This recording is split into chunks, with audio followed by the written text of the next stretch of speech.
The crew worldwide, from Cali to Twitter, real hardcore fans, boxing ass niggas, consistency cops, police the views, we'll pull up receipts for any debate you choose. Shout outs to Clan Archie for the dope production. Ring Gang stay with the best discussions. Ring Gang Radio.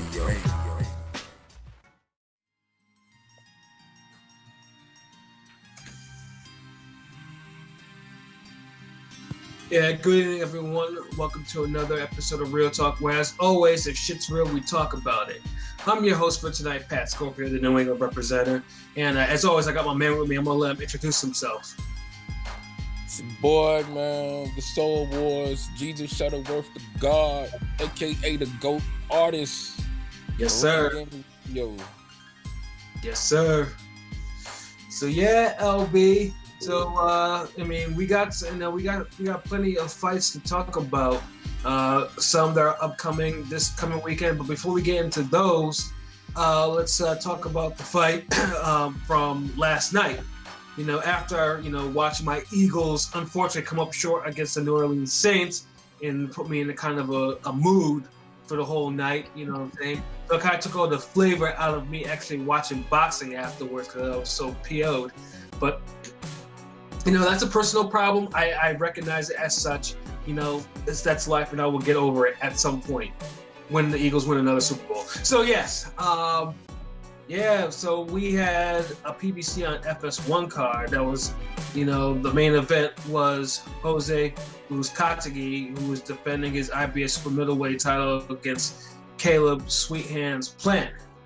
The fight itself, the build up for it was basically, I think it was mostly focused on Plant, with his unfortunate story of his deceased daughter and what she went to and what he promised, that he would do in her memory, and then him, willing, that he was going to go all out to actually, just so he could hear the words "and the new," the IBS for middleweight champion. And then even in the face-off, I think I took a picture of it on Instagram when I used it for my prediction video. He could, Plant just had Plant was not for any games, man. He was not fucking around. Uzi was pretty, he was pretty loose. Plant was over there. He couldn't even do like a face-off and then, put his fist up or some shit like that. Motherfucker was just out there, just in a zone. LB, man, you saw the fight, man. What did you think? Thought it was a solid fight. Going in, I thought Uzi was just going to be a little too seasoned, a little too much for Plant. But I know Plant definitely had a shot. He has real, genuine boxing skills. You could tell, he got a little sauce to his game as well. I don't really see that killer or, that dog in him. But he got some toughness. And the knockdown surprised me, both of them. And I feel like that's what helped him win the fight because he started out real good, but he was fizzling out toward the end. Uzi was coming on, but he hung in there and he just put in too much good work early to lose the fight. So and the funny thing is that's what I even said in my prediction video too. Although I did say Uzi was gonna wear him down late, and that shit nearly came to pass. But I was like, and I mentioned too, it's like, Caleb was gonna, use his jab and everything like that to bank some rounds. And he had some movement, but like I said, the knockdowns, I didn't think Plant had that. Plant had that type of power to put Uzi down because, Uzi is a guy, granted, I don't think Uzi was even hurt from any of those knockdowns. I think both of them were just pretty much flashes to me. The first one was definitely a flash. The second one, I think he was legit kind of buzzed by that one. Like, it was like hold on. Yeah, well, if he was, you couldn't tell because he kept moving forward on that nigga, though. That's the thing. Yeah. But as the fight continued, but Plant, though, and this is something I think they'll probably bite him in the ass at some point. Plant got busted up, though. I mean, Uzi was not as sharp as he was, but the punches he did land, and he did bust up Plant. I mean, first it was he did. He was doing a job on him. Like Caleb Plant was more like Miguel Cotto Plant. Yeah. Like, I mean, first it was the right eye, then it was the nose, and then the left eye started just being discolored, and then his face started getting discolored. But, Caleb had some toughness, man. I mean, and he was gassing out. And the thing is, though, with Uzi was he wasn't going to the body enough. Like, I didn't think he was. Like, he was headhunting. Uzi ain't look right, man. Let's just keep it real right now. Uzi, like, I don't know, something just looked off about him.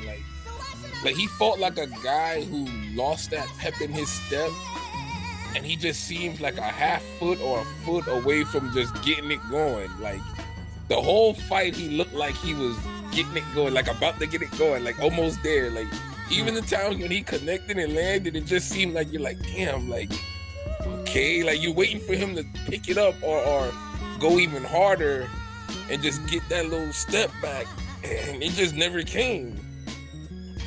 Yeah, I know, and I was screaming at it. I was like, he rocked, there were a couple of times in the later rounds that he actually rocked Caleb, and he didn't really fall up on it. Like, I think there's one round that Caleb had the bottleneck, and I'm just like, move on him. Like, and Uzi, come on. Yeah, I didn't know what his game plan was or whatever, but whatever it wasn't executed well. But he almost pulled off what I said he was going to pull off, because Plant looked like he was about to TKO himself. Dude hung in there though. Like, I think I did give Caleb the last round barely, and like I said, like pretty much after the sixth round, that's where Uzi started coming on, and I think, for the scores themselves, the knockdowns made it, gave Caleb the blanket he needed. Knockdowns for him to actually take the belt away from Uzi. So kudos to him on that. It was a gutsy performance.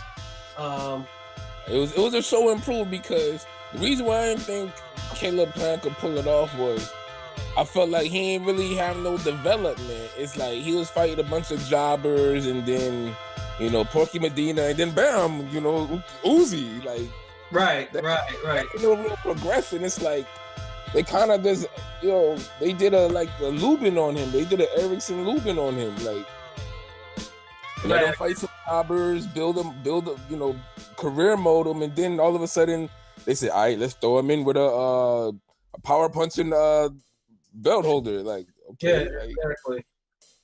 Yeah, so and that rose to the occasion though. So credit the Plant. Right, and I know, and I was just reading something too. I think that dude is the only white American boxing champion in boxing today. That's kind of crazy. I can believe it. Yeah. Because when it happened, I was thinking in my head, I'm like, damn, I can't remember a white American winning a belt like in a long time, or even just winning a significant fight. No, because I'm trying to think. I was like, damn, like Jason Litzau? Like, well, I'm feeling like I just watched a Jason Litzau fight.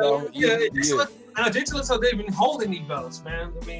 That's the thing. But it's like with Jason, for some reason, I don't know. I fuck with Jason Litzau. Like, I like this fight.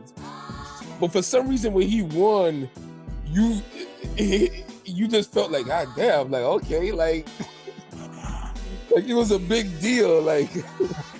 Yeah, but it's crazy. The only one off the top of my head that I could think, like, even before it was a white American champion, was Kelly Pavlik. But yeah, that was the only other one I could think of. But Joe Messi never got there. Yeah, no, he didn't. And I don't think there was any of them that was. Joe Smith for light heavyweight is trying to get there. Yeah, that's right. Mm-hmm.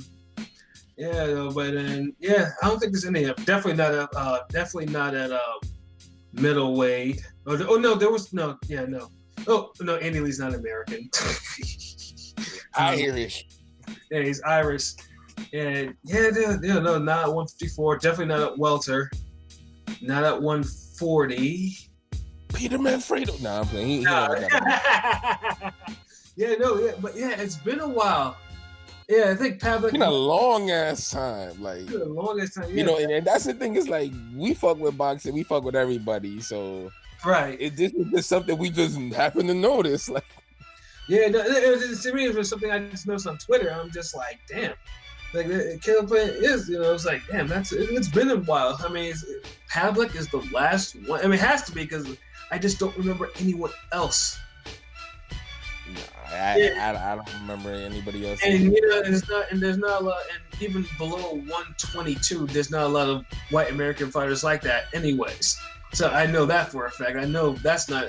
If there was, I would know. Yeah, I feel you. So I mean, hopefully Caleb Plant could capitalize on this moment. He could, they could make him into a star. Like they was grooming him for this shit. Like it's like the narrative I felt of the fight was Plant gonna win.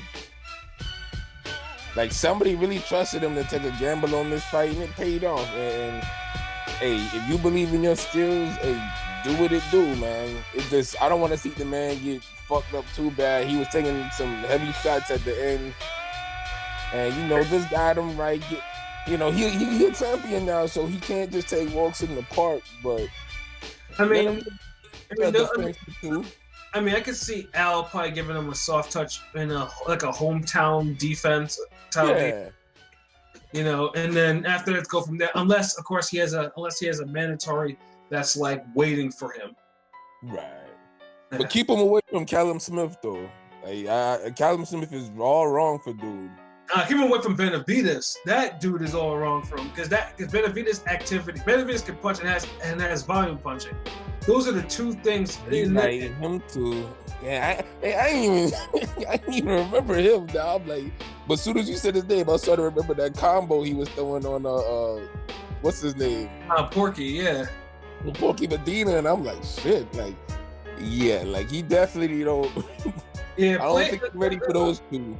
I mean, Plant is what we call. He's a solid B fighter, maybe B plus, depending on. I mean, I might put him at B plus for the time being, but yeah, he's not. I mean, but I don't consider him a supreme talent. He's talented, but not a supreme talented or anything. Like he doesn't have an intangible that really sticks. Like he's just he does everything in a workman-like fashion. So that's what I'm saying, and that's why I say. And 168 has some interesting champions. In a way, I mean, Zerdo's probably the only. Well, no, unless Zerdo's like go up to light heavyweight, like he said he's going to. I don't know. I think he could probably beat Zerdo. Yeah, he could probably beat Zerdo, but like I said, I think that's an even fight. I think that could be a good fight. Yeah, but it'd be nice if it happened, but we'll see. But Benavidez, keep him away. Callum Smith, keep him away. Anthony Durrell, keep him away. Shit. And the thing is too, Caleb Plant has beef with Truax. So I wouldn't be surprised if Caleb Truax, depending on how he gets, they have beef. What the fuck? Like, yeah, it's random. I mean, I don't know if it's just the name. I mean, two motherfuckers call it with Caleb. Who knows? Oh, but they do have legit beef for whatever reason. Oh no, you serious? Legit beef? Yeah, man. But then originally I would say okay, he probably next, but then Truax is penciled in for Quillen, so I don't think if that fight happens, it's not going to happen. If that's not going to be for his first title defense, that's for damn sure. Wow, damn, you learn something every day. Yeah. Well, okay, so I guess next. But yeah, no, you got Caleb should just. I mean, yeah, he should enjoy it. I mean, I know they showed him popping the question to old girl in WBC, Jordan Hardy, his girlfriend. I didn't even know he was even there, but I don't follow the chatty patty stuff though, so that's not my bag, But yeah, I mean, Deuce just enjoy his belt, take a mandatory 6 weeks to heal up, because if for whatever reason it looked like he got worked over, and Uzi probably wasn't really punching like he usually does, so yeah, I ain't see him snapping his shots like that, man. Yeah, he definitely needs to just make sure just to chill out, and then let's say he'll probably get a soft touch. And I'm just looking at the ratings right now for the IBF. I mean, there's a German cat. Oh, I mean, it's not updated just yet. I mean, still shows Uzi is champion. But they have a German cat for 3 underneath him, and then Peter Quillen 4. Chudinov, the Russian, and Truex at 6. Arthur Abraham, Andre Dirrell still on there. Wow. So, for what? What I don't know. But yeah, I mean, he definitely has some people out there to. I mean, I don't think he has any mandatory. So yeah, soft touch. Before somebody makes themselves available. But yeah, salute Caleb Plant. He's the new IBF super middleweight champion of the world, and it was a pretty damn good fight. Even though I was pissed, because of other things while watching it. But like I said, that's life. I just have to get over it.